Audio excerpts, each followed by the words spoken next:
Oke, assalamualaikum warahmatullahi wabarakatuh. Perkenalkan, nama saya Sutanto dari Prodi MPI, kelas 2D. Di sini saya akan mencoba menjelaskan tentang perkembangan ilmu manajemen. Seperti yang diketahui, ilmu manajemen berkembang terus hingga saat ini. Ilmu manajemen memberikan pemahaman kepada kita tentang pendekatan ataupun tata cara penting dalam meneliti, menganalisis, dan memecahkan masalah-masalah yang ada dalam organisasi. Jadi ilmu manajemen itu terus berkembang hingga sekarang, dan dapat menyelesaikan berbagai masalah dalam suatu organisasi, seperti masalah crash antar anggota ataupun anggota dengan pimpinan. Gitu. Oke. Manajemen ini sendiri adalah seni menyelesaikan pekerjaan melalui orang lain. Jadi kita kalau sebagai orang manajemen itu harus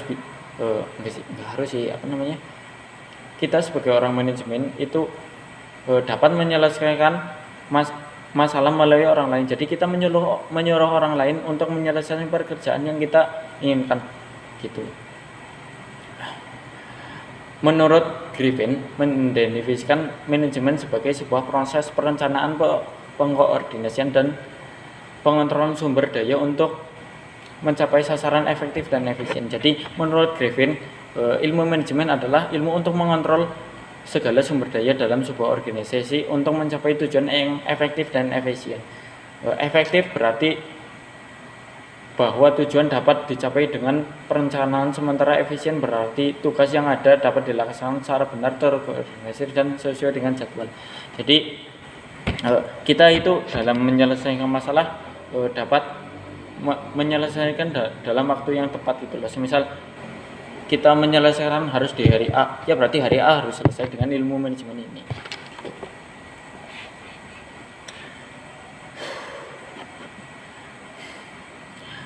Oke, kembali topik ke awal, sejarah perkembangan ilmu manajemen. Daniel Warren membagi evolusi pemikiran manajemen dalam 4 fase, yaitu pemikiran awal, era manajemen, sains, era sosial, dan era modern. Oke. Jadi menurut Warren, evolusi perkembangan ilmu manajemen itu ada 4 fase, yaitu di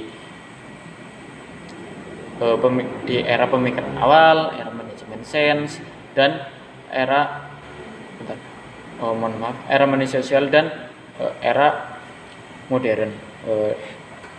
Oke. Pada pemikiran awal terjadi pada 1976 ketika Adam Smith menerbitkan sebuah doktrin ekonomi klasik The World of Nations. Dalam bukunya, ia mengemukakan keunggulan ekonomis yang diperoleh oleh organisasi dalam pembagian kerja. Jadi pemikiran awal ini dipicu oleh bukunya si Adam Smith, yaitu yang mendoktrin para orang manajemen untuk melakukan pembagian kerja dalam sebuah organisasi, seperti orang A ditempatkan di A, orang B ditempatkan di B, gitu, sesuai tugas dan tugasnya masing-masing.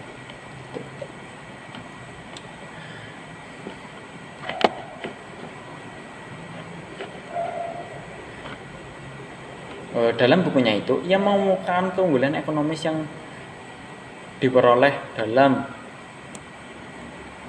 pembagian kerja, division of labor, yaitu perincian pekerjaan dalam tugas-tugas spesifik dan berulang. Jadi ketika ada sebuah pembagian tugas di dalam sebuah organisasi, kita itu harus menempatkan orang-orang yang tepat, gitu, dan menjelaskan semua pokok-pokok dan tugasnya secara spesifik, gitu. Itu di pemikiran awal. Oke, selanjutnya di era manajemen ilmiah. Pada era ini ditandai dengan perkembangan ilmu manajemen di kalangan insinyur seperti Henry Thowe, Frederick Winslow, Taylor Frederick, dan A. Henley dan Harrington Emerson. Manajemen ilmiah dipopulerkan oleh Frederick Winslow dan Frederick Winslow Taylor dalam bukunya Principle of Scientific Management pada tahun 1911. Jadi era manajemen ilmiah ini dipopulerkan oleh si Frederick ini pada tahun 1911. Taylor mendeskripsikan manajemen ilmiah sebagai penggunaan metode ilmiah untuk menentukan cara terbaik dalam menyelesaikan suatu pekerjaan. Jadi menurut Taylor, ilmu manajemen ilmiah itu sebagai penggunaan metode ilmiah untuk menentukan beberapa cara terbaik untuk menyelesaikan sebuah pekerjaan. Jadi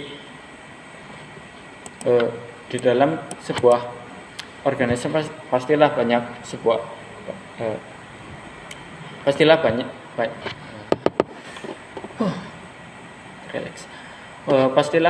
banyak masalah yang terjadi.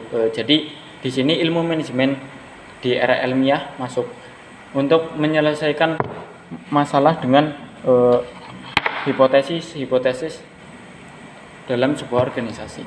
Gitu. Perkembangan manajemen ilmiah didorong oleh munculnya pemikiran baru dari Henry Gantt dan keluarga Gilbert yang pernah bekerja bersama Taylor di Midvale Steel Company. Ia menggagas ide bahwa seharusnya seorang mandor itu dapat memicu ataupun menginisiasikan kepada bawahannya untuk bersifat rajin dan kooperatif. Gitu. Jadi di era manajemen ilmiah juga banyak pemikiran-pemikiran baru yang muncul, seperti yang tadi saya sebutkan, seorang mandor juga harus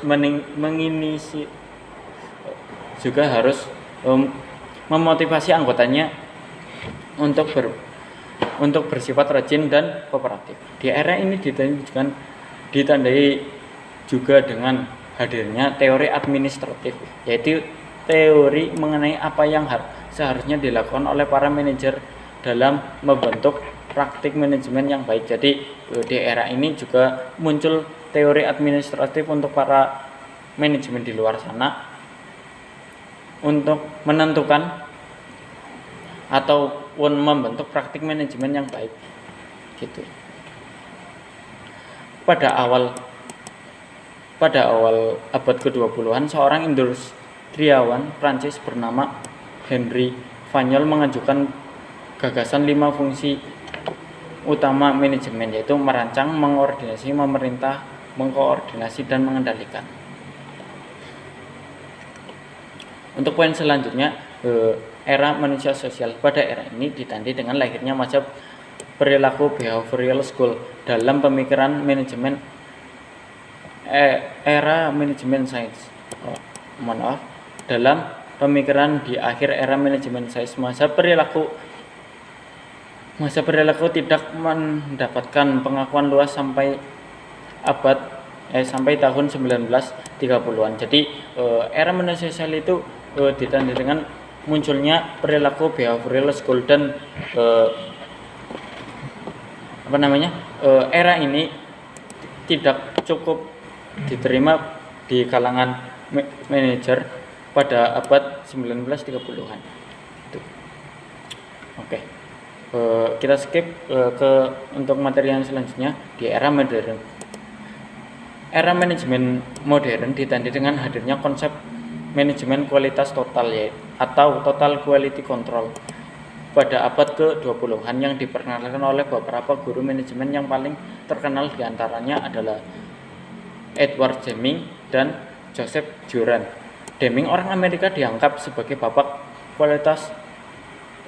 kontrol kualitas di Jepang. Deming berpendapat bahwa permasalahan dalam kualitas bukan berasal dari kesalahan pekerjaan, melainkan dari sistemnya. Jadi si Deming ini berpendapat jika kesalahan dalam sebuah organisasi ataupun kesalahan yang dilakukan oleh para pekerja itu tidak melulu murni kesalahan para pekerjanya, yaitu bukan berarti murni kesalahan para pekerjanya, melainkan ada juga kesalahan dari mungkin dari atasannya ataupun dari sistem yang dibentuk oleh manajernya itu. Jadi ia menekankan pentingnya meningkatkan kualitas dengan mengajukan teori 5 reaksi berantai itu. Ia berpendapat bila kualitas dapat ditingkatkan, biaya akan berkurang karena berkurangnya biaya perbaikan, sedikitnya kesalahan, minim penundaan, pemanfaatan yang lebih baik atas waktu material, produktivitas meningkat, pangsa pasar meningkat karena peningkatan kualitas dan menurunnya harga, profitabilitas perusahaan peningkatan sehingga dapat bertahan dalam bisnis. Jumlah pekerjaan meningkat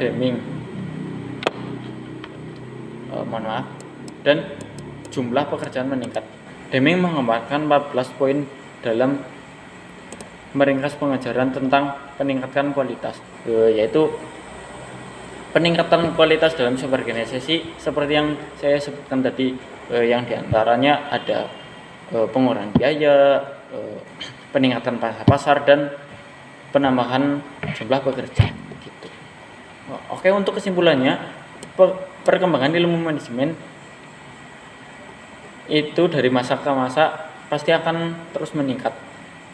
Begitu juga dengan perkembangan ilmu manajemen, tiap masa atau periodenya terus berkembang dari yang hanya sebatas mengatur anggotanya ataupun hanya mengatur sebuah organisasi hingga menjadi konsep manajemen kualitas total atau total quality management yang dapat meningkatkan efektivitas pekerjaan dan pengurangan biaya yang rendah gitu. Mungkin itu yang dapat saya sampaikan, kurang lebihnya mohon maaf. Terima kasih. Wassalamualaikum warahmatullahi wabarakatuh.